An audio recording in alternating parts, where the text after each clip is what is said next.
Well, you all know what it's all about. You're all hands at the game, looking into this for a while. And basically we try and keep it as simple as possible. It's that simple that we miss it. It's all. Basically, as they say, it's being, knowing, and loving to be, or existence, consciousness, bliss. That's what they describe it. And the other two patterns, or two concepts, whatever they put on. Factors. Two factors. Two factors are nama rupa. Nama meaning name and rupa meaning form. And that's another way of describing body-mind, isn't it? And the mind is what you're naming things and labeling things, and the body is what it's expressing through.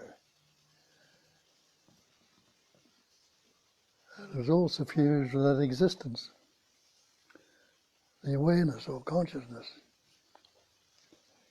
and the love of being. If that love of being or the joy of being wasn't there, you wouldn't want to take that breath you just took. You wouldn't want to expand your heart. But you're doing that spontaneously and naturally.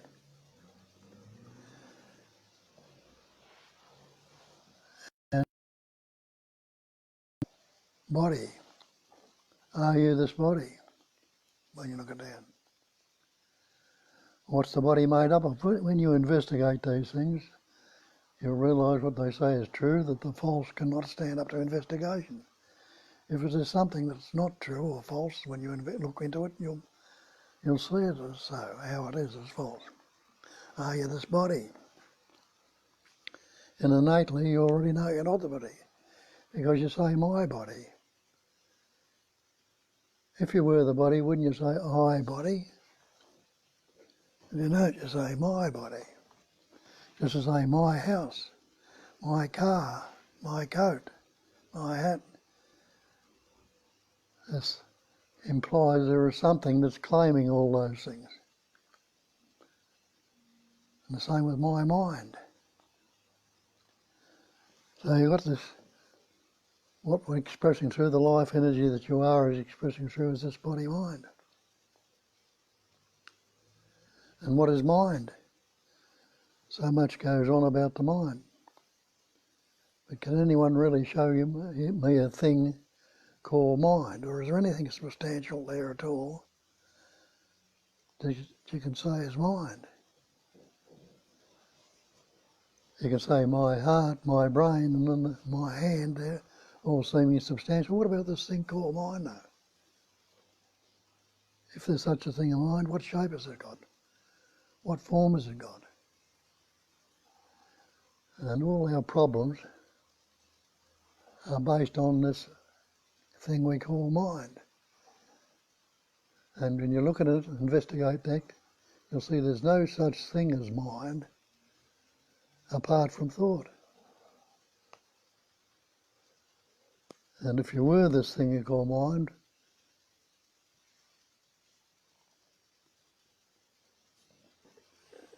when there's no such thing, you must be. Is there such a thing there as what you call mind without the thinking? So mind is basically thinking. And people like Shakespeare and others have told you years and years ago, there's nothing either good or bad, but thinking makes it so. It is the thinking. And the Sagara tells you there's nothing can trouble you except your own imagination, which is, that's all it is, imagining, imaging in, imagining, making conceptual mental constructs, taking the forms that are basically appearing, the pattern shapes and forms are appearing and expressing, taking it to be real and putting labels on them, putting words. Well, What's the word?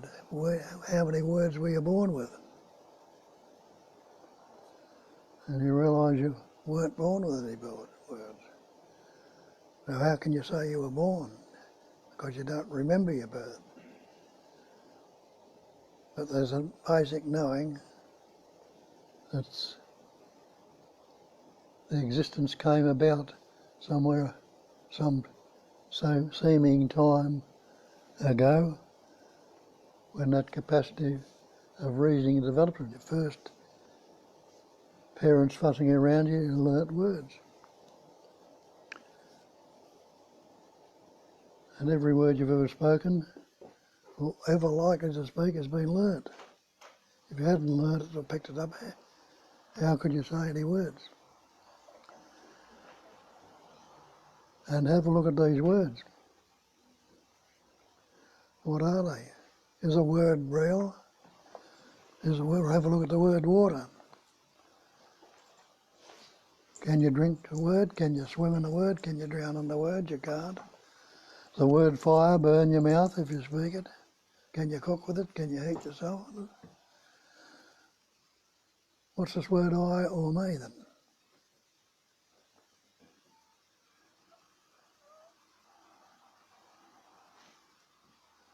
Is it this body? Is it this mind? Is it the so-called, a lot of people refer to it as the brain? Is it your brain? Is it your heart?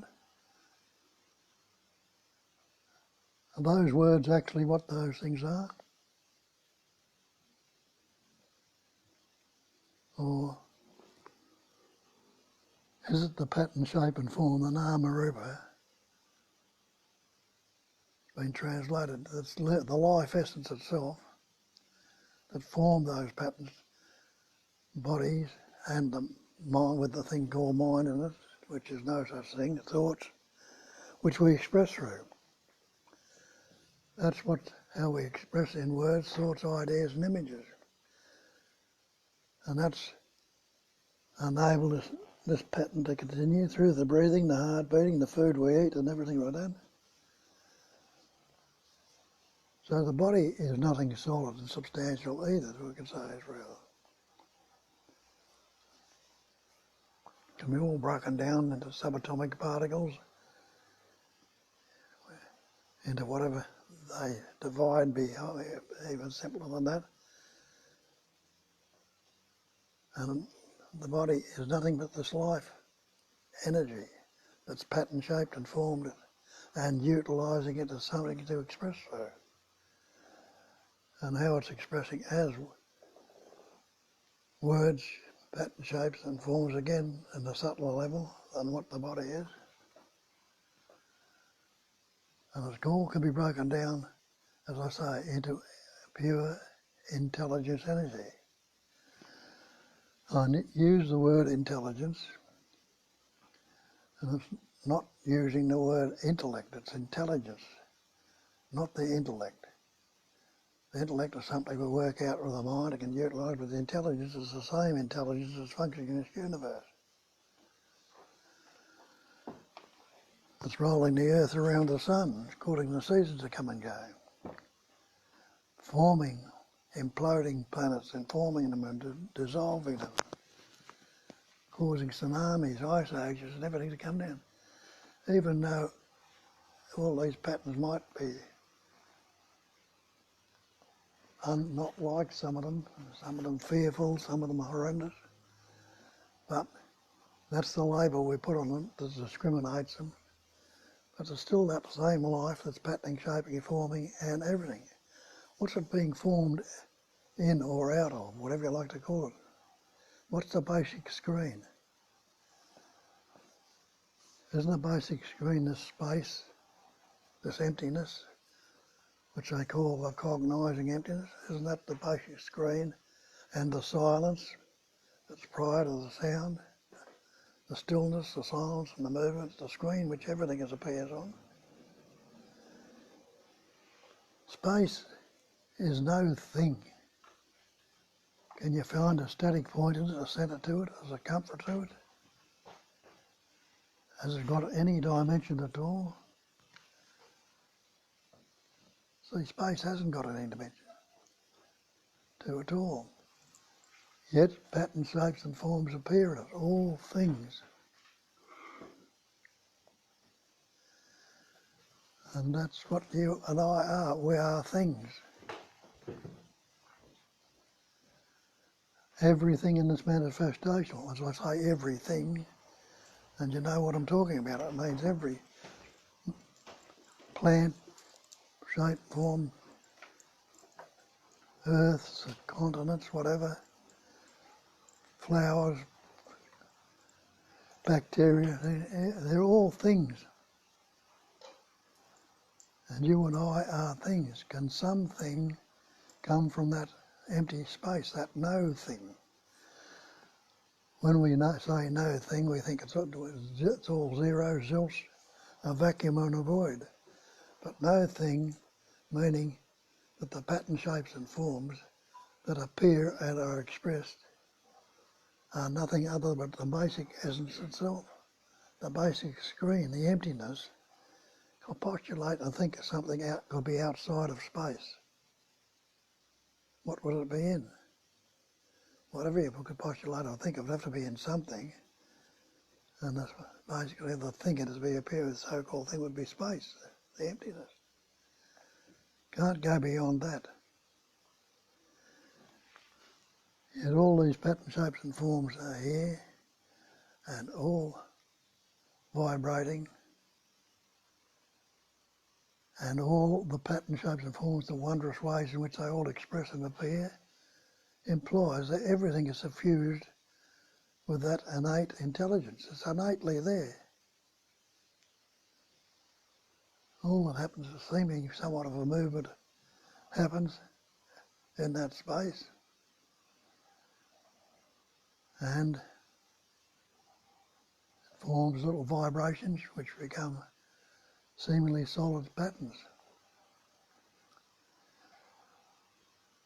But without that life essence, how many thoughts can you or I or any of these so-called persons in this room have? But we've taken to believe we are this person. Person is a word or a label we put upon ourselves from an ancient language, persona, the mask. They knew innately then when they pointed out it's a mask, not the mask of cloth or metal or whatever we like to put ourselves, but a mask of concepts, a mask of words, ideas and images that we've put over ourselves. Have a look at it. I'm Bob, the Australian, the good fella. That's the way, how do I know? What's Australia? It's nothing but a word or a label. Appearing where? In space. And I'm Bob. What's Bob? When I look at it, I've taken myself to be this persona, this mask. All I'm nothing but a vibrating pattern of energy, which is constantly changing. There's nothing static in it whatsoever. If it was static, it'd be the same as what it was when it wouldn't. You can't give any place where it'd start because it'd be even beyond the sperm and the ovum. It'd be nothing but space, in which plants and flowers and trees form, which we get food from that nourishes this so-called pattern, which is a mask of concepts. And we put the words and labels on it and take ourselves to be real. And we know there's more to it, innately we know there's more to it than that. Because somewhere along the lines we realise and recognise we're a little bit more. And then realise also that there's been other pattern, shapes and forms that have expressed, put into words, an understanding or a recognition through the capacity of reasoning, investigation and looking, that they're a little bit more than this body, mind, entity, this egoic conceptual image. And when it all breaks down and the life goes out of this pattern, shape and form, what's there? A corpse. It's no longer patterning, shaping and forming. It's no longer breathing, no longer heart beating or food being digested. without, so without that life essence, and what's life? Life is just what they call sentience, just an activity, a movement, a pattern that's vibrating. But it is that life energy that's patterning, shaping, forming all the stars, the planets, everything in this manifestation is that life. And we are that life. Like as Christ told you years ago, I am the way, I am the truth, I am the life. Not talking about himself, he's talking about that sense of presence. The sense of presence which translates through the primary thought, I am. To express how you are, you're knowing that you are right now. To say I am. But what have we done with it? Instead of saying pure I am so-and-so, I am Bob, the Australia, I am this, or I'm unhappy, I'm depressed. See what we're doing? Putting mental concepts on it all and differentiating it, dividing it up with the concepts. And the concepts are just words or images. And have a look at an image. There's a mirror at the end of the room here. Have a look at that and you'll see it's totally full of images, totally full. Even it looks like there's space and high up again, but that space is imagined as an image in the mirror also. This manifestation is full of pattern, shapes and forms. And all like the images in the mirror, or reflections in the mirror. Now you can't say those images are not there. They look there. I can see a pattern, a reflection, what I would call myself, me, Bob, is reflected in the mirror. But I can't say it's not there. But am I that reflection? I'm not. And can I grasp that reflection and make something solid and substantial out of it? When it's only the mirror, I can go and grab the mirror, but it's not going to be much good to me. And I can't grab the reflection. And that, if I'm that close to it anyway, there won't be a total reflection in it anymore. It'll be a reflection of the hand or the arm, whatever's holding it. So you can't say it's not there, but you can't go and try and grasp it. You can't say it is there. Then it gives you a bit of an idea how this manifestation is functioning and how we've got each one has got a unique pattern, shape and form, expression, showing there's a wondrous intelligence in it, enabling it to happen, to form it in this unique pattern, shape and form. Just the same as it's patterning trees, flowers and everything. Right. As I say, if you take the life essence out of it, you've got a corpse. And that body, which is so animate right now, is suffused with that life right now, got eyes which can't see, got ears which can't hear, got a voice box which can't speak, got a heart, lungs, there's not a bit good to it without the life essence. So you see where we've got lost. We've taken ourselves to be this person, this separate entity, this individual, which is another term for ego, self-centre or reference point, and believe we are with this reference point or self-centre or ego. Taking ourselves to be that. But when in actuality, you just pointed out, you are the life itself. You are the life that's enabled all of these things to happen. And that life is one life, not the myriads of pattern, shapes and forms that express us through, but the actuality of it all is the one life that's vibrating into all these different pattern, shapes and forms. And that's what we search for. We've taken on this idea through our learning words and discriminating the words, that we are this person, this persona, and we read in the ancient scriptures where people have understood and found it, pointed it out that you are that life. They want to become whole and complete, because now we see we are this person, this separate entity, this individual, and we suffer accordingly because of that. Because we're fearful of a lot of the things we don't understand and don't recognise, a lot of these manifestation, pattern, shapes and forms that are appearing. We're not sure of what they are. We lose sight of them and we become fearful, anxious, depressed. Or we've got these mental concepts, thoughts, ideas and images. Again, fear, anxiety, stress, guilt, shame, remorse, all these things come about because we're relating it to the conceptual image, the words, which we've learned. And none of this happened here until you learnt words. When did you begin? You'll say, I began at birth, but you can't remember your birth. And see, when that life, essence, patterning, shaping and trimming through that pattern you called your father and your mother, enabled two little microscopic particles to form, sperm and an ovum, which were suffused with intelligence energy, which was suffused with that life, and they knew what to do. The sperm penetrated the ovum and formed the little embryo, the little fetus, which you mightn't realise, but it is what you are today. It's changed a bit, hasn't it? And that's what happens is it's transient, it's constantly changing. Yeah, you can't remember yourself before you learnt any words. You can't remember yourself in the womb. You can't remember yourself as that sperm, as that ovum. They didn't have any words, but they knew what to do. The intelligence was there, suffusing them.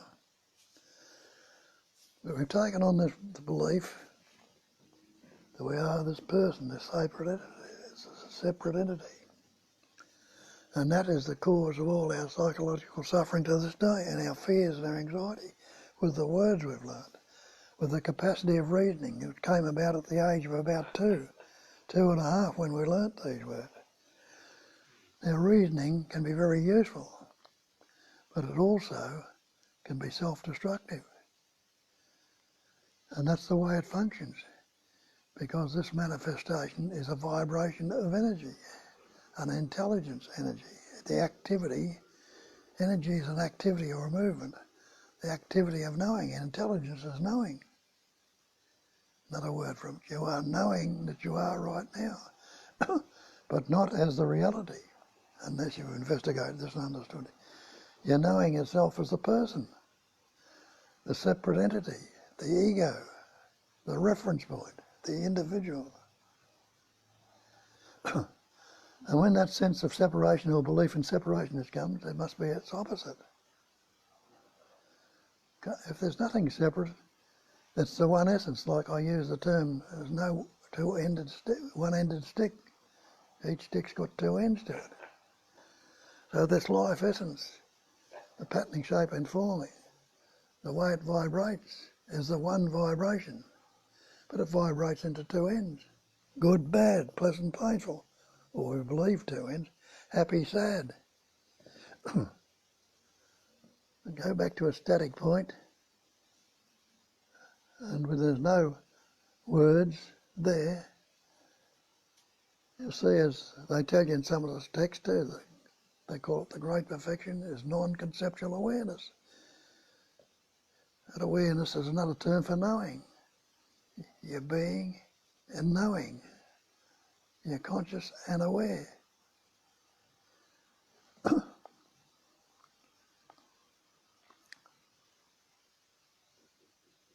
So that's the way the life is patterning, shape and forming.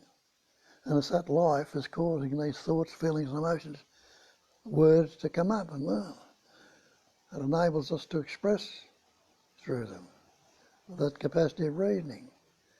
So the capacity these human forms have, which is more developed, more evolved than what it is in other animals, birds and insects. But they have that capacity of life suffusing that all, and they don't have the capacity of reasoning to the extent we do, where we're enabled to work things out. And that's been pretty good, but it's been pretty bad also, because it's told us, kept reinforcing, we are this separate entity, we are this person, we are this individual. And things are not going our way, so we're unhappy, depressed, fearful, anxious, guilty, jealous, envious. And that's what causes it, that's what becomes our psychological suffering. Psychological means it's mental suffering, all based on the conceptual imaging, the mental capacity of taking that reasoning and not understanding it as it is. That the good and the bad are the different ends of that one stick, if you like to call it. One end might be very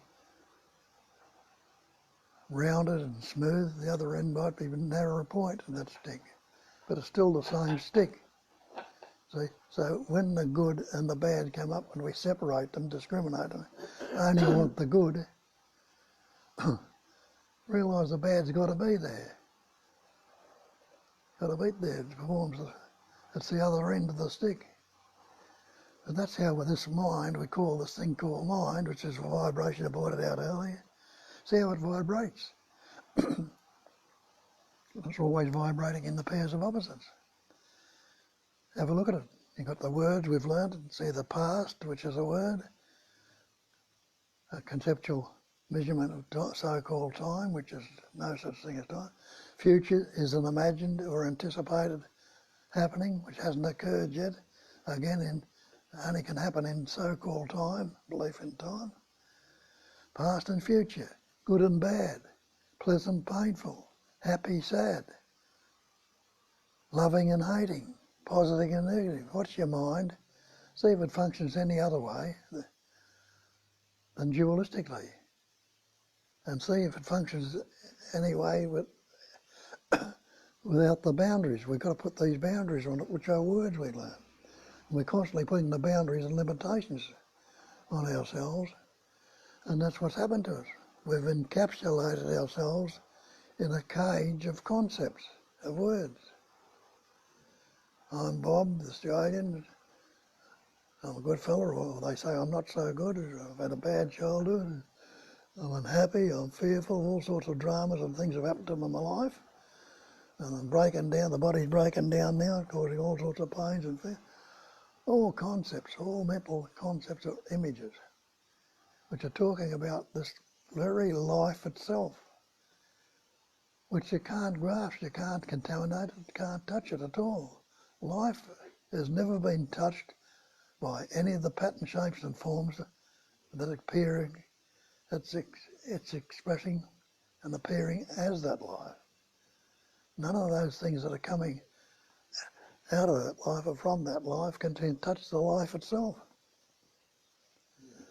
But as the believed in person, we're constantly confronted with these opposites.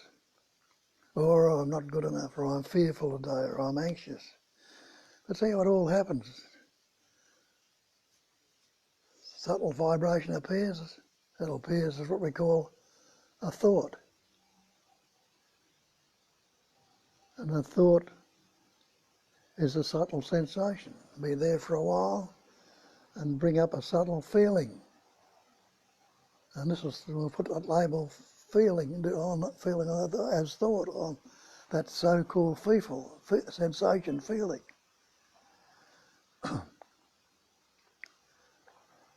And then that feeling, that sensation, being there a little bit longer, and we'll put looking into it with the thought, conceptual idea or what it is, will become emotion. It'll get stronger and stronger and become emotional. Anger, fear, depression, guilt, shame, remorse. All emotional concepts from a sensation. A sensation is a subtle vibration. A subtle movement, a somewhat of a movement of that. Because try looking at this concept of time, when does now begin? You'll say it's beginning right now. To try and grasp it at any place, you'll try and grasp time. If you say, think time as a beginning, and when's the beginning? You'll say it's beginning right now. But even as you're saying that, you know it's changing and it's ending. Because those thoughts, feelings, sensations, if left as they are, they're constantly transient. And the thousands of cells that are dying in your body right now are changing. So thought, feeling and emotion are three aspects of the one thing. Look out in nature, you'll see the same thing happen with different patterns, shapes and forms. As steam, water evaporates, we call it steam. Condenses a little bit, become liquid water. Condenses, it gets a bit cooled, it cools down a little bit more, it'll become ice. From the subtle emptiness, it's become seemingly solid. So see what's happening with your thoughts. The feelings is very subtle, the thoughts are very subtle, the feelings come up, sensations will come up, or not so subtle. And when it comes into the word or the thought, the fear, the drama, it becomes something solid and substantial. And we suffer accordingly. That's where all our psychological suffering comes about, because of the belief that we are this conceptual image, a word-made image. Look at the word belief even. All these words we picked up along the way, you see the word's not the real. It's not the thing. Take the word water. Well, water's a liquid. Try and drink the word. Even liquid. That's another word or a label. So you can't drink the word, you can't swim in the word. You can't drown in the word. Does the word fire burn your mouth? It doesn't. Can you cook with the word? Can you heat yourself with the word? You can't. What's this word I or me? If the sufferings come through, I'm unhappy, I'm angry. Now, if you didn't put those words on it, anger or fear, you've labelled it anger and fear, and the energy of belief has gone into it.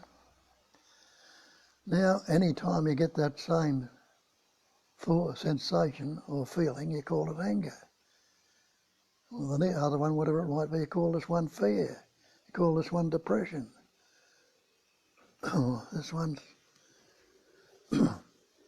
anxiety. Put the labels on it, and we take the word to be real, and the label we put on it makes them seemingly real, because the energy of belief goes into it. We put this energy, oh, I'm angry. We're told when we're kids it's anger. Now we think it's anger. So every time that same sensation comes up, we immediately label it with the old label, instead of seeing it fresh and new. It's a never fresh feeling, sensation. Well, we label it with the old label. This one's anger, this one's fear, this one's anxiety, stress, guilt. And that anxiety, stress, guilt and fear, they're not too happy when they're going on, causing all these sensations, which the energy of belief has gone into. There's nothing in this manifestation that is not a vibrating pattern of energy. And belief goes into it. Well, belief's just another label also. What's the meaning or definition of belief? You've got a dictionary full of words, the definition of belief. It's an unquestioned acceptance of something in the absence of reason. Now, we believe in all these concepts because we've never questioned them. We've learnt them and picked them up along the way. When parents told you were little Johnny, did you ever question it? Have a look? And no, but you learnt words like I when they're saying words, and I am, you learnt words like that. Well, what's this I am? And you put it to, well, I'm little Johnny. You related to that conceptual image. And I am unhappy, I'm fearful, I'm anxious. So they're all added to this conceptual image, now, which is, as I say, the word's not the real, the image is not the thing. And when we've got this idea where we're fearful or unhappy, naturally brings about that sensation, and that sensation is caused, we call the anxiety and fear, it becomes seemingly real, because the energy of belief has gone into it. And that sensation is now something that causes an emotional distress in us. And it doesn't need to be that way. What happens if I ask myself the simple question, what happens right now if I don't think about it? And if I'm not thinking about it, can I say there is such a thing as mind for a start off? If I can't say there's such a thing as mind, what can form all these mental concepts or images? Because that's all the so-called mind is a thought or an image. We put the label on it, we've given it an overall thing, all these specific thoughts, feelings, emotions are mind. And there's no such thing you can grasp and say, this is mind.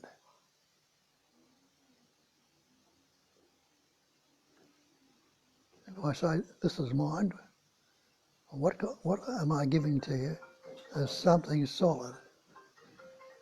Is there a pattern there you can say, each one of you can say, this is mind? You can't. So it's just a mental concept or image that we're labelling and believing in it, and the suffering goes on because of that. That's what we call the self-centre, the ego, or the reference point, the ego. And they tell you in the scriptures that ego is your problem. Not only the scriptures, but psychology will tell you, people, that ego is the problem. They know it's the problem, but they try and fix this ego and get rid of it. That's where they go wrong. Instead of recognising there's no such thing as an ego in the first place.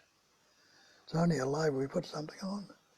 And the very trying to get rid of it, trying to fix mind with mind, will never happen. It can't happen. It's like trying to, like saying in the scriptures, trying to wash away blood with blood. The more blood you put on blood to wash it away, the more blood there'll be, that we can't wash it away. So the more we look at this mind and try to fix mind with mind, the bigger and worse the problems are. And isn't that the case? If you look at your life and see what's happened, they get worse and worse, the problems, because we load them down, more energy and belief going without questioning. And they become overwhelming. So much so that people will shoot themselves, try or kill themselves in some way or another, trying to get rid of this problem. The fear and anxiety and stress it causes in the body. It doesn't have to be that way. And as they say, ego is a fiction. Now, if you hear that, wouldn't you want to jump for joy and say, well, there's a way out? Get this ego. A lot of people hear that and then try and kill the ego. The ego trying to kill the ego. That doesn't happen either. But wouldn't it be a better way if we investigate it when they say you'll never find the answer in the mind? Because as I pointed out, look at the mind for a start of and try and show me what your mind is.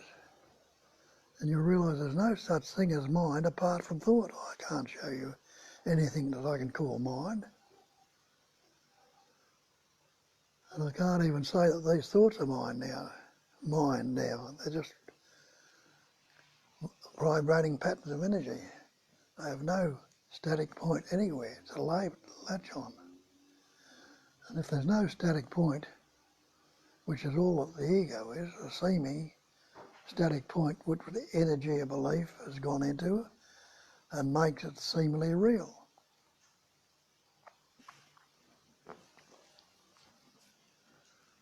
But the thoughts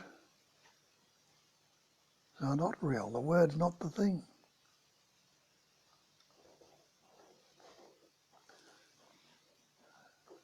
And if the word's not the thing, what am I without the words? Investigate it and look at it, and the realisation or the recognition there that I'm still breathing. My heart's still beating. I am not unaware. I'm using terms on now to try and describe the indescribable. But you can say the same thing. If you're not unaware, you must be aware. Or that knowingness must be there.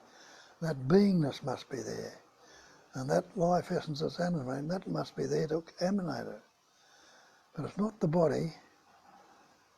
What can this body do without the life essence? It's a corpse. But it's still got the organs, the eyes, the ears, the heart, the lungs, kidneys, and all the other organs in it. But what good are they to if it's not for that animating life essence, a pure vibration of intelligence energy going through it? So you realise it's not a bit of good without those. Oh. So what must you be? Instead of relating, and our problems are problems of relationship, self-centeredness, relativity, relationship, relating to this ego, instead of relating to this conceptual image, if I relate it to the life and realise I am the life itself. And when I look at life, what is life? Life is nothing can say about it. It's unafraid. It's got no fear. And it's free. It's not encaged in any concepts or any pattern, shape or form. And whatever comes out or expresses as that life will express. Now, wouldn't you switch over and recognise, well, if I'm not the body, I'm not the mind, and I'm still here right now, even though the body it's expressing as pattern, shapes and forms through this body. It's that life essence itself. It's not the thoughts or the feelings or the emotions. It's life itself which is expressing. It's intelligence. It is energy. It is the activity of knowing, being, knowing and loving to be. It is that Sat Chit Ananda. And it's utilising this Nama Rupa, this name which we put on this body, which is a label, and the form, body itself, it expresses. Utilising that, but with the capacity of, for the capacity of reasoning come out, and we learnt words, we've taken it to be that this is reasoned or conceptual image that's doing it all. We don't go back and recognise that before that capacity of reasoning happened in that child, I was alive. I was alive with that body without any words. I was alive in the womb. I don't remember my birth, but I know for a fact now. And each of you must know you were alive before that, for the life essence to express through you now. For those two sperm and ovum to come together to double that soul. And before that, the life was in the food that was eaten to pattern their shape and forms to express through. And life is expressed, pattern shaped and formed as everything, and still pattern shaped, forming and expressing as everything. Now take your stance in the reality. I am the life. I am that intelligence. I am that energy. I am not this body because this body is just a product of that life essence and the capacity of reasoning and the function, the way it functions. It's just products of that life essence. But we're taken to be the products, to be the thing. It's silly, isn't it, in a way? So that's why we say, ask yourself, look along those lines yourself and see if you are this body. If you are this mind. And the very way you express it, my body, my mind, myself, you know you're not the body. There's something other or greater than that that's able to say myself, my body, my mind. When I say myself, we take it as myself, the personal self, when we relate to this body. And that's where the persona comes from, the mask. That's where we form the mask of concepts. And that's where we suffer accordingly. So that's where the stance needs to be taken. Taking yourself as that. I am that life essence. Because all there is life. In this cognizing emptiness, there is only life that patterns, shapes and forms come out of that and appear as things in that emptiness. So you must realise that the emptiness itself is totally suffused with that life, innocent. Because there's nothing in this manifestation you can postulate or think of that it could happen outside of that space or emptiness. How many sounds could there happen if there wasn't silence for it to express or appear in it? The basic screen is what you are. We put the limitations and boundaries. Take the limitations off yourself and live in your fullness, in your totality. See how it is then. Doesn't mean to say that the opposites won't come about, because if it couldn't be any appearance, pattern, shape or form, if it didn't appear dualistically, and understand that the belief in this phenomena, how it appears in phenomenal manifestation, phenomena, definition of phenomena is that which appears to be, is only appearing to be, only seemingly so. Like the water in a mirage, only appearing to be so. The sea appears to be blue, the sky appears to be blue. Earth appears to be flat. But none of these appearances are real. We appear to be this person. Include that too. We are not how we appear to be. It doesn't mean to say the appearances will go away or necessarily disappear. But they don't necessarily have to, if the understanding or knowing is there, that they're not the actuality of themselves.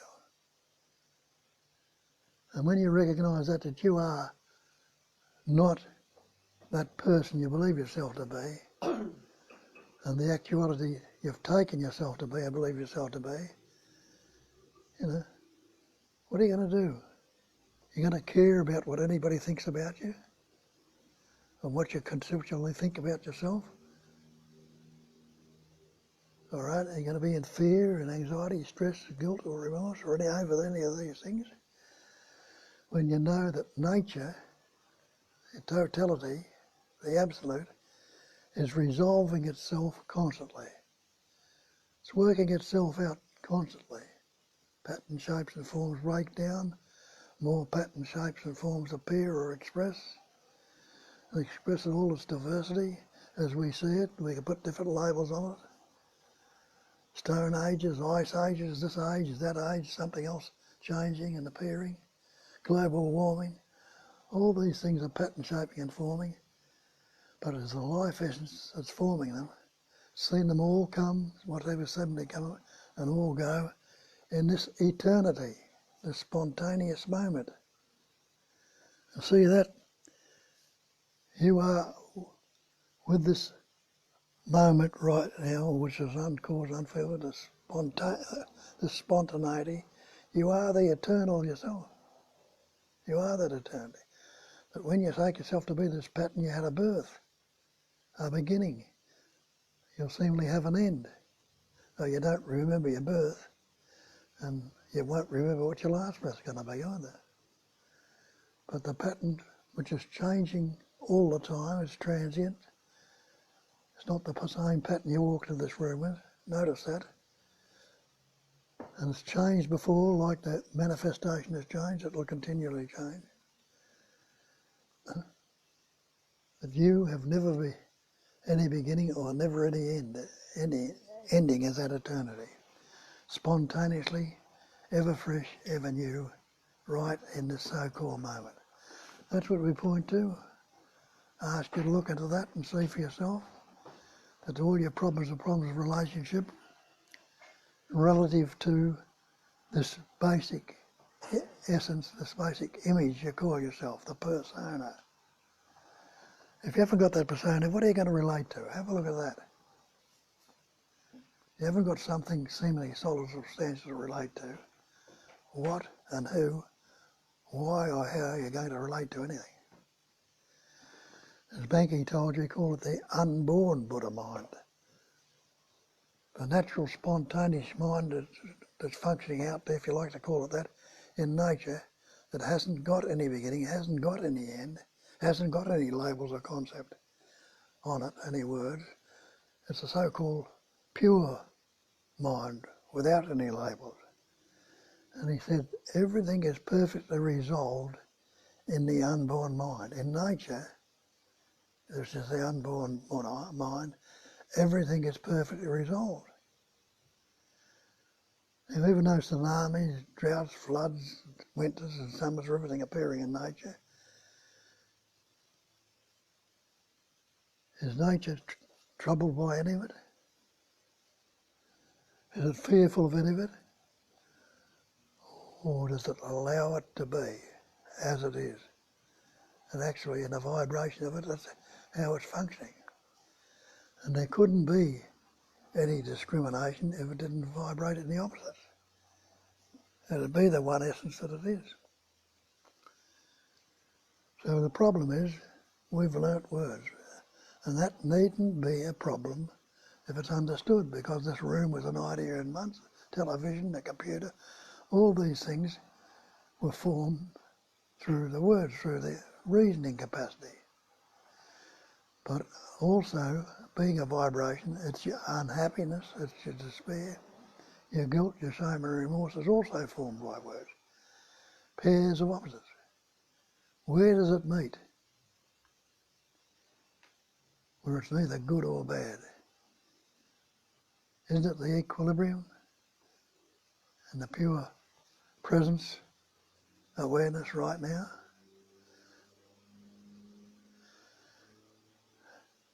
And out of that stillness, movement starts. Movement's being a vibration. It's going to vibrate in the opposites. Thoughts, feeling, emotion. Even if they're going on now, we have that capacity of reasoning. You can reason it out. Well, it's not me, the person, that's doing it. It's a natural, spontaneous functioning of life. What must I be from that point of view? I must be the life itself. Take your stance there. And know that for certain. So, you might have picked up something, you might have reasoned something beforehand.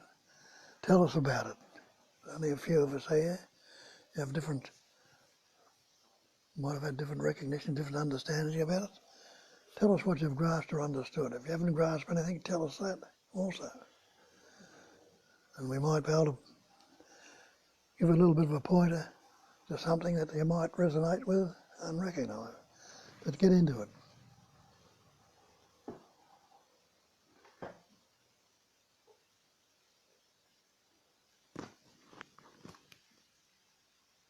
Okay, the crux of the problem is that we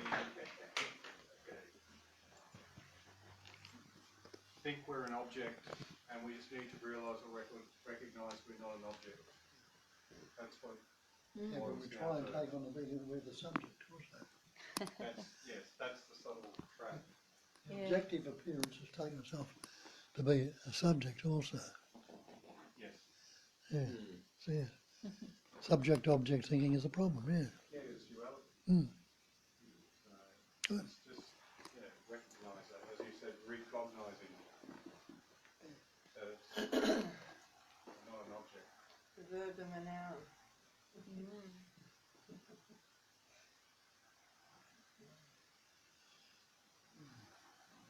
There's absolutely no duality and non-duality. That's what we do. We constantly divide it seemingly dualistically and try and get the answer from a dualistic point of view, but it doesn't happen. Can't. So if it's not the subject and it's not the object, what is it? Yeah, you could say it's nothing, or it's equilibrium, or it's something, just being. I've Nothing. always found the word awareness a little bit slippery because it subtly implies that there's something that's aware. Even though we're trying to sort of focus on the word awareness, the activity of awareness, but we're sort of latching on to that something is aware, and that's where I think being is a better word, because it doesn't actually imply that there's something that is being, that just is being. And if you're seeing it's the same thing, you say that. But if not unaware, you must be aware. But to see, leave it at that. But we try to grasp awareness, put some shape and form on it. But if you are not unaware, you are knowing right now, isn't it? Another term for awareness, you're knowing. And it's a pure knowing before you put the knowingness and knowing that on it also. Or being, pure being. Being, knowing and loving to be. We put the concepts on those things, but it's the one thing. It's easy to see it the way. Oh, you finish. Go on, even the seeing, as you say, you know you're seeing right now, the seeing. Yeah, go on. Even when you say being, if Bob asks you, do you exist? You say yes. That yes implies that you know it. But this is not a knowing like, I know it. But there is an awareness of it. It's really the same thing. But you're right, it could be confusing because of the assumption. But it is so subtle in a way. It is really the same thing. Awareness, being, consciousness, bliss, or awareness of being is bliss or peace or whatever. It's like even to know that you are. But how do you know? You know it. There is a knowing of existence. That is the awareness, that presence of awareness, which means that there is a presence of knowing that I am. Otherwise, in a deep sleep, there is no immediate knowing, and there is no memory when you wake up. It doesn't mean the awareness isn't there, the memory is not. But you can see how it is. I totally hear you when you say it is confusing. A wedding, that would be probably a... Yeah. Yeah, because we have a lot of assumptions, and that's why we're sort of coming here to clear that the false beliefs that we have. And it's like we think that we're a body mind, but when you investigate that and have a look, you can't actually find an entity that's doing that. So you can only see who you're not. Yeah. Yes. And then, yes.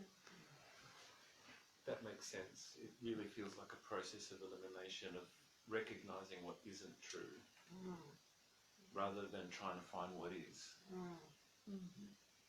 Bob, I wanted to ask you about the word. I know it's a word, but I want to plant it in here. Grace. Grace.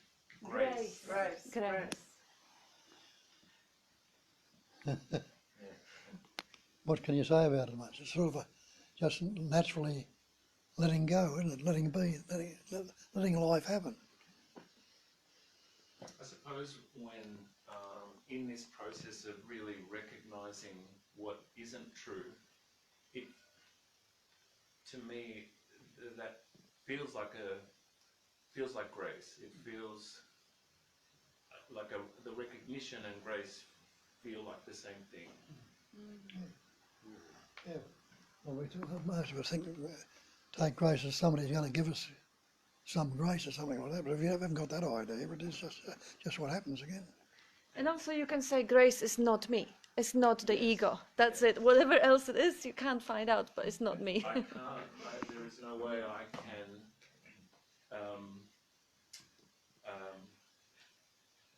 control, or there's nothing I can do.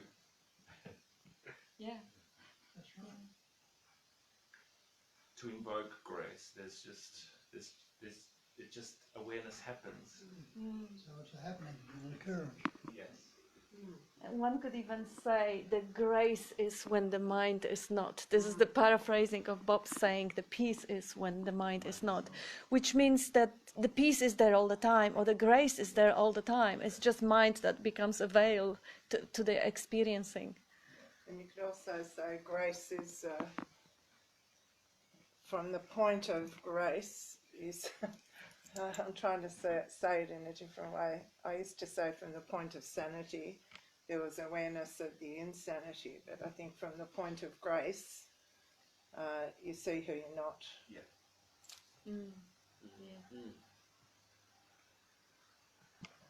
Yeah, they call it also a sort of a blessing, which is like a gift, something that dawns on you. And it is, like they praying for the shower of grace or something, which is, the dawning, the recognition. As you said, it is the same thing. Because the recognition dawns on you also is something that's always been there. It's just suddenly the veil disappeared and it's clear and it's obvious.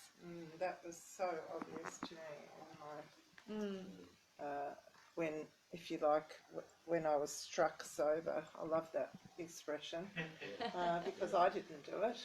Yeah. And and it was like a veil had been lifted on the whole world and everything in it, including this object.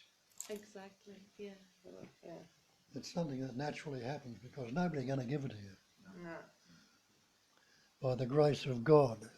I've never found a God that's going to give me any grace or anything else. It's natural. Yeah, you It's could just say something the that acts emptiness. on you. It's just something that acts on you. Is you could even Not that say it's it a- is nothing that acts on you, everything that acts on you. Yeah. But it's like Yeah. the awareness Yeah. does the recognition. Oh, there's no me doing any No, recognition. that's right. True. That just like because sometimes I get those like it's a click and it's like an evaporation. It's like a clicking and it's like a disappearing. Oh, that's a good way of putting it. Yeah. It's like, oh. Yeah, Tony is always saying it in this way. Are you with us, Tony? You like the second part you said rather than the first, because the first still is a bit storage. But the But clicking. click and disappear is just a direct description of the experience. Yeah. To me, that's more just a clearer way of putting it, rather than, I forget what you said now before, but it was still a little bit storage, like something acting on you. Yeah. I like your purer description of experience better. Clarified. Yeah, I'm just trying to find whatever's coming out's coming out. Yeah. And that's again another description of experience. Is what you just said now is clearer as well. Yeah. You notice it's just coming out, whatever's coming out's coming out. Yeah. Yeah, that's a good description. Just wait And till we- trying to find it out, like yes, something, and then you can say, well, maybe more like everything, or maybe more like nothing, and it opens up. And it's always describing the impossible, the undescribable, using words to go beyond the mind. It's always impossible task, and we're always going to fail at it. You're going back to that awareness again, you know. That's the label we put on it first. If you're not unaware, well, you must be aware. Now, could you have any other thoughts if that awareness wasn't good? See, and even as you're speaking other words, there's a knowing there that you are, isn't it? Right? And then to say, I am, well, what am I? I'm aware. I'm aware that all these other... No? Everybody, you might be listening to me, you might not, but you heard that car go past. There was if the awareness hadn't have been there, could you say it was anything there? So nobody's just got to be aware or become aware. Awareness first. And then we put the concept, I am aware, you know. But what awareness is, Can't say.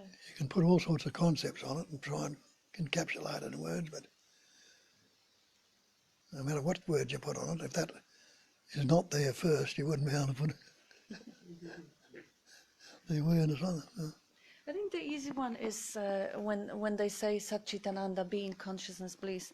Awareness and consciousness, ultimately everything is one and the same. Yeah. So it's no difference between awareness and consciousness and a chair and a ceiling or whatever. But consciousness kind of shows up perhaps even closer, that aspect of being alive, of being present and being alive, being conscious. And in some languages, I know languages at least that I speak or used to speak, there is no distinction between awareness and consciousness, like Polish or Russian or German. They don't have two words for it. English has, for some reason. Well, Other don't. That description of it,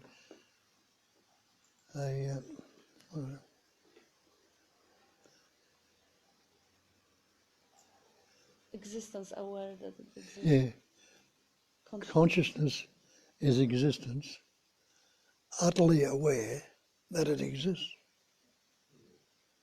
So each and everyone can say it, you know, mentally say, I am. You're aware of that existence straight away. So it's the existence is there before you call it consciousness even.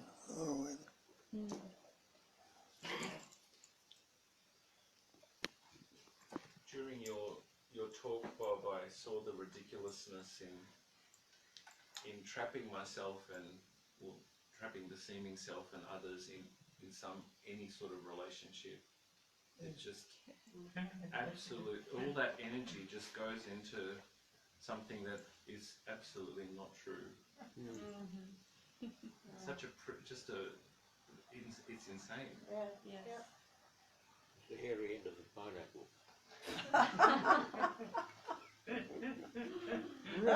Grace being the juicy end. Rough. That would be rough. That is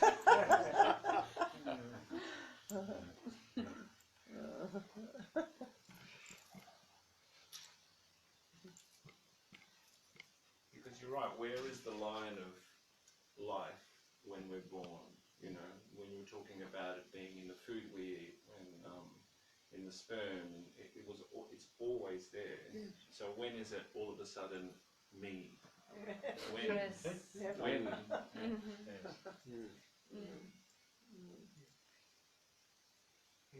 Where do you begin and end, and when does the universe start? True. You know, like when does the air you breathe become you? Mm-hmm. And you know, it doesn't. It just is. You know. Yeah. All the liquids and solids that you consume and consume. So these contracts I've been made to sign of what my life is are just null and void. Yes. This is who you are, this is who you will be, this is who I want you to be. Mm-hmm. Yeah. What a waste of, I was going to say time, what a waste of life. Waste of a good pineapple. Yeah.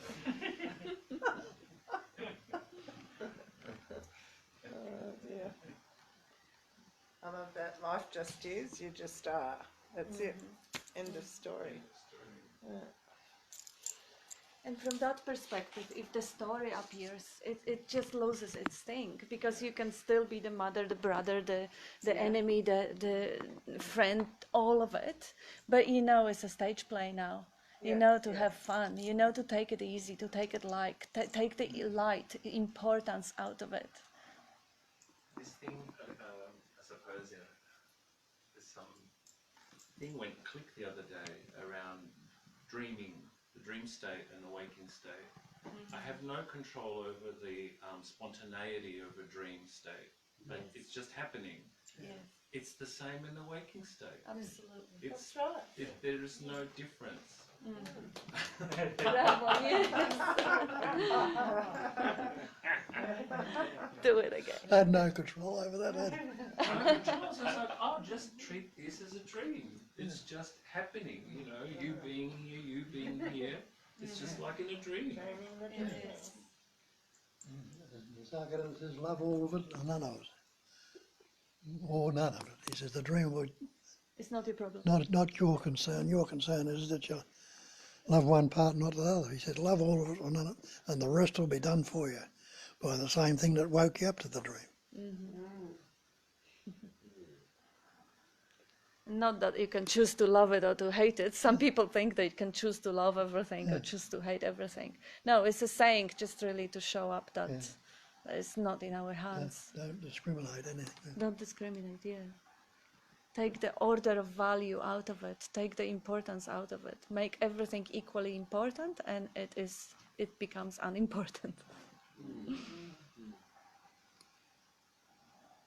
And not that anyone can do it, by the way, of course. It is a recognition that dawns on you, it's the grace that dawns on you. Oh my God, nothing is really inherently good or bad or valuable or important at all. Get that grace out of here. Who is Grace anyway? We used to say amazing grace. Amazing, amazing Grace. But it feels like an act of, I mean, I don't know, that just feels like grace. I don't know what it means, but I just know that when I go, there's some ease and opening, that feels It's like a beautiful grace. term. I think it's a beautiful term for that cognising of emptiness, because it's a release. You know, it's a release. It's a travelling wider. That's the way it feels through you and expresses through you. Just leave it at that. Yeah? That's the opposite. Beautiful. It's grace. I know that one too. So there you is- should. Disgrace. Don't shoot on me.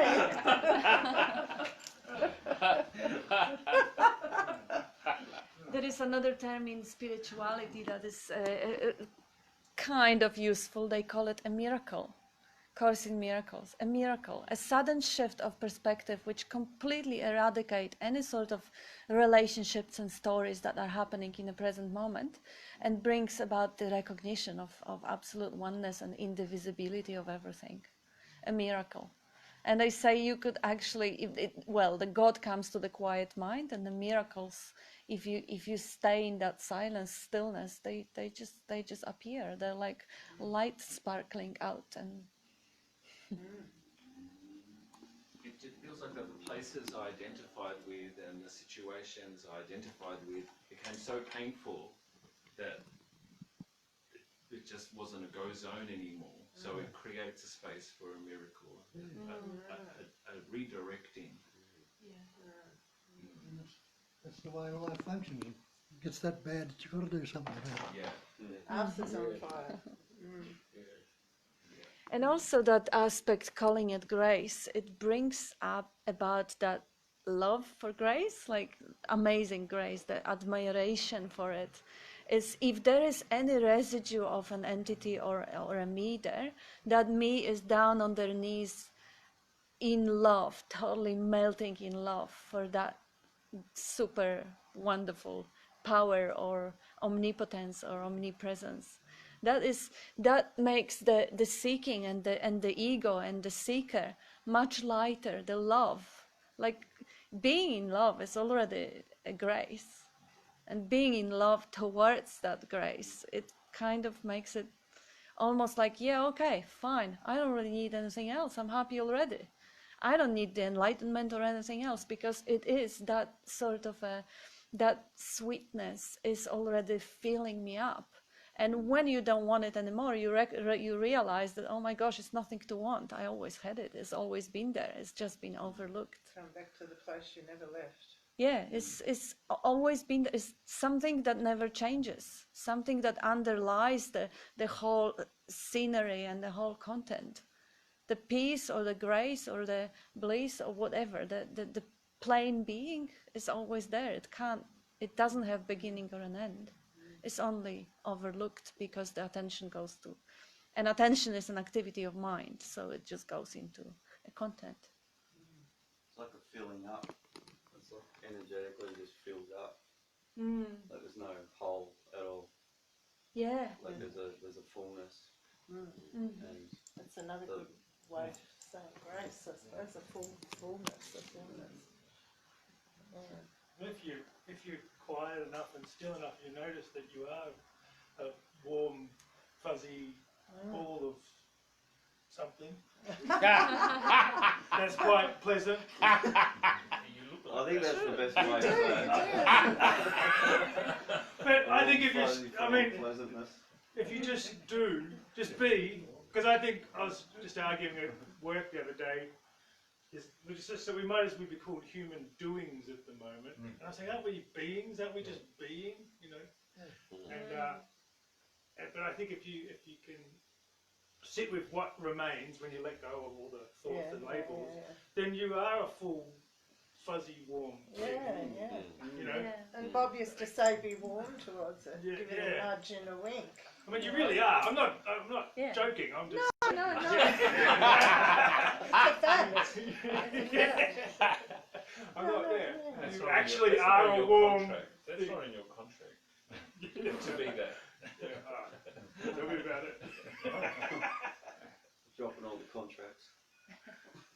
And that's why they call it Satchitananda, being awareness bliss, or being consciousness bliss, because that bliss is overlooked when the attention is spent in the content, but when there is no movement of attention, and that stillness of being and that stillness of awareness of being is undistracted and undisturbed, it actually matures to a sense of bliss.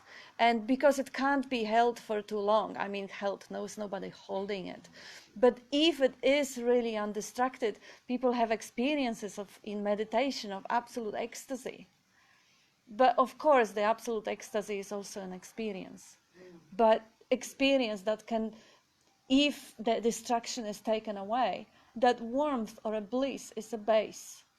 From that, the good and bad comes up, the pleasure and pain comes up.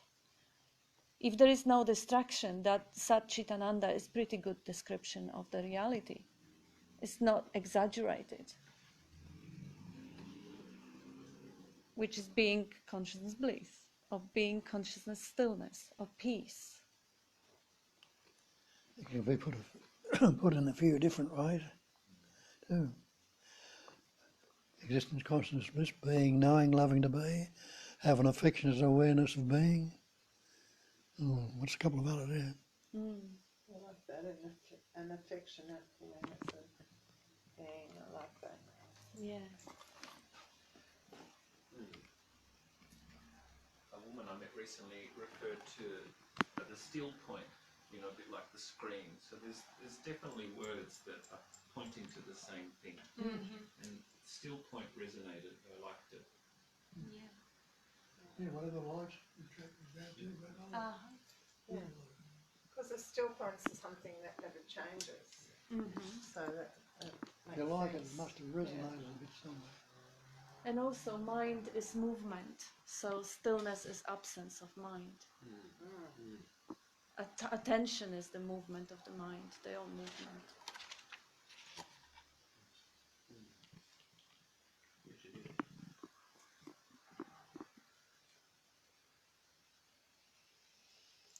It's not actually a complicated equation, is it? There's a lot of analysis. You don't need a lot of analysis. Yeah. No analysis. That's its problem, it's not complicated enough. But it helps to, the clarity helps to understand the madness of the patterns, which I really am enjoying. Yeah. So when the light is shone, I get to see just how this human body works in its mania. I have more love and compassion for, how can I not? It's like, oh, of course you were like this, of course. Of course you were desperate, and it makes sense. Yes. Because you identified as that. Yeah, I didn't, yes. Yes. And then you understand that everybody else is fighting the same battle, and you look around and you can't help but compassionately love people who are still in that madness, and they don't know any better. And they don't even see, sometimes they don't even see a possibility to break the pattern of the madness. I heard this great acronym for denial the other day. It was don't even know it's a lie. Wow. That's Don't beautiful. even know it's a lie. Denial, good. Mafia had the best one. Forget about it. Forget about it. Forget about it. That's been coming up a lot, that compassion, and like you're walking on the streets and you see people in the story and the head, and Yes. there's a real, it hurts a bit. Yeah. Like, You feel for them. You know what I mean? Absolutely. Yeah. Absolutely. It does. Yeah. Been there, done that. Being a psychologist, if you think you hear it in the street, I mean, that's what people bring all the time, their story, and how painful their story is, you know, rather than the story is simply a story. So it's Yes. kind of woody and swinging is quite a dilemma, really. Yeah. But there's something that wants to sort of do something. Or Yeah, it could be the beginning of awareness, you know. And also, if you are being honored with somebody sharing their painful story, and it could be a really painful story. It could be a story of abuse or something really, really terrifying. What happens with me when that happens? You don't tell them that's all bullshit, of course. You know, when it's real, you honor it. You know, the way I see it, when I see someone coming deeply down into the hell, and I hold their hand and bring the light into the darkness, and we dare together, and she is crying and shaking and yelling, and I am there together with her, saying, look, isn't it exquisite? Isn't it absolutely beautiful? If you take the judgment out of it, see how intense, how emotionally deep, how consuming, how profoundly deep and beautiful it is. And she's looking around, oh my God, it is. Like, not that many people can feel that depth of despair, that bodhisattvas sort of turning broken hearts. And once you see the exquisite, the totally mind-blowing beauty of it, you kind of see, you already appreciate it in the way it should be appreciated. You already see the dance of life in the most profound way, and now you kind of just look how real, how absolutely real it feels. And when she sees that, because I mostly speak with women, 80% women, when she or he sees that, yes, oh my God, it does feel real. Oh my God, I thought it was real, but it feels real. This is how well done it is. This is how magnificent that intelligence is in creating the story, to the point in which it completely falls for its own story. It hides and seeks, and it completely gets lost in its own story. It creates reality of abuse 20, 30, 40 years ago that develop into some sort of a trauma, paranoia, or fear, or what anxiety pattern. And it is there at the base. And it is so well done, it's so well enacted. If there was an Oscar Prize for that intelligence, it wouldn't stop. But that moment of shifting from the identification with the story into seeing the depth and the beauty and the intensity and the, gosh, I sometimes run out of words to actually describe the profound, it's indescribable, but just to actually shift from identification to appreciation, and from appreciation to seeing how beautifully well done it is and how convincing it is. Because that moment, yes, it is so convincing. So now I'm going to tell her or him, yes, it's so convincing. You're going to fall for it again. Because it is inevitable. It is a pattern that has been for many, many years. You're going to fall for it again. And you're going to recognize it again. Because once you recognized it now, that recognition is a new pattern that is already formed. There is a new neural pathway in the brain. So you're going to fall for the story. You're going to walk down the street and those people, they go after me. And then you recognize again. And it may need a little bit of rewiring of the brain. And that rewiring can be a beautiful and profound, something also to admire and love as it is happening. Something really deep and It reminds me of a line in the big book, actually. We will begin to know of new freedom and a new happiness. We will begin to outgrow fear. We will begin to. yes. So you begin to see the patterns, and in each recognition, there's a release. You know, in each recognition of a pattern, there's a release. You could say grace. Absolutely. Yes. Again, back to yeah. grace. You could say grace. Yeah. And in my resistance of even looking at my own patterns because of fear of them or being ashamed of them, Yes. I don't understand them, and understanding means to really feel them through, to know them.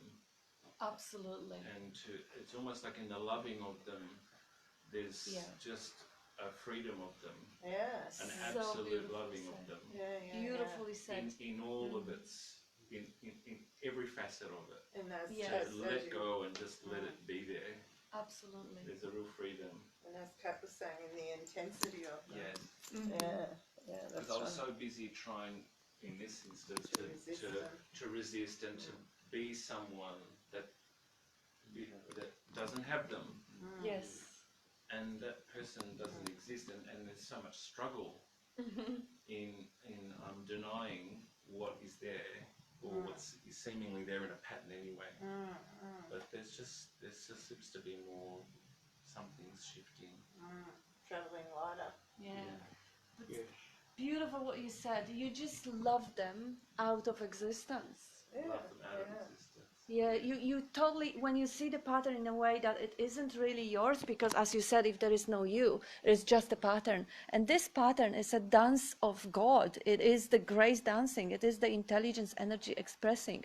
So you got to find a place in which you actually love it and you unconditionally accept it as an exquisite, beautiful play. It's just beautiful. It always is. It's sometimes very difficult to do it by yourself, but you may always, get someone to grab your hand. It doesn't have to be a non-duality teacher. Anyone who is willing to actually hold space.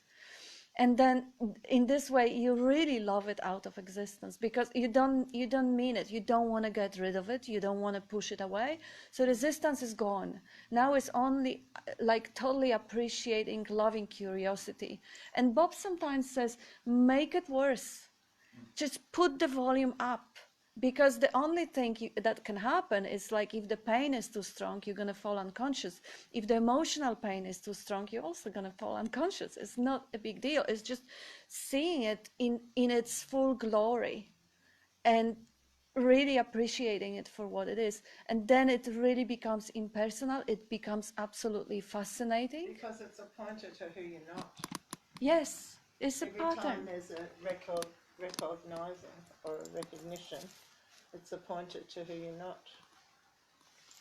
And also, if you really unconditionally look at the pattern, you can see the pattern can actually teach you. How did it begin? How did it grow? And you will see, as the pattern developed, you will see how innocent the body-mind is as a victim of the pattern. How the body-mind, like, the lady I was talking lately, she had some abuses as a child. Like, she didn't choose that, and it wasn't even a great abuse, but it was, like putting a hand on her father's. In a way, it's just there are examples that can grow. The mind can make a great story out of it, and then when the belief is formed, the integrity that the mind needs to keep will find the evidence for that belief to be reinforced again and again, and it will grow into a hybrid monster. Denial again. Denial, Don't yeah. even know it's a lie. Yeah. You have to honour the experience. It's just, you're talking about creating a big story from the experiences. But I think there's, like, if I leave here today and get hit by a bus, I do have feelings. I do have pain. There will be an experience that I have. Yes. And I think what we're talking about is I could sit in my hospital bed,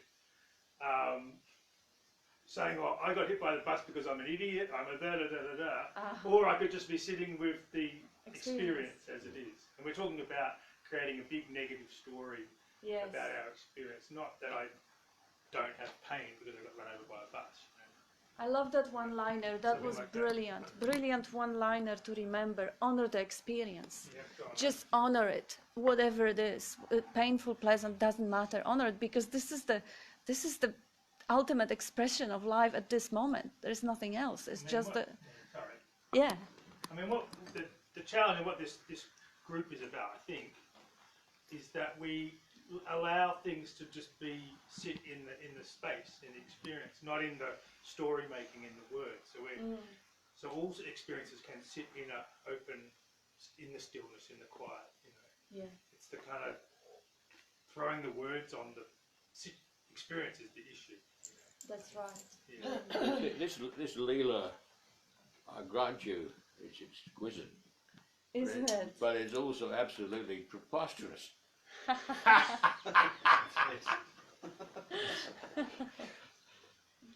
It just is as it is.